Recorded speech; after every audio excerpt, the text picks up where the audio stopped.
అందరికి నమస్ಕಾರ. ನೋಡಿ ಈ ವಾರ ಸ್ಟಾಕು ಬಜ್ಜೀಸ್ ಅಡಲ್ಟ್ ಪ್ಯಾರ್ ಎಲ್ಲನೂ ಅಡಲ್ಟ್ ಪ್ಯಾರ್ ಇದೆ, ಬ್ರೀಡಿಂಗ್ ಪ್ಯಾರು.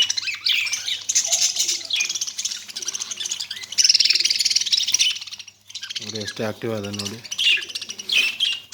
ಗ್ರೀನ್ ಡಾಮಿನೇಟ್ ಜಾಸ್ತಿ ಇದೆ, ಎಲ್ಲೋ ಸ್ವಲ್ಪ ಕಮ್ಮಿ ಇದೆ. ಬ್ಲೂ ಇದು 5 ಪೀಸ್ ಏನೋ ಇರುತ್ತೆ ಅಲ್ಲಿ, ಅಡಲ್ಟ್ ಪೀಸೆ.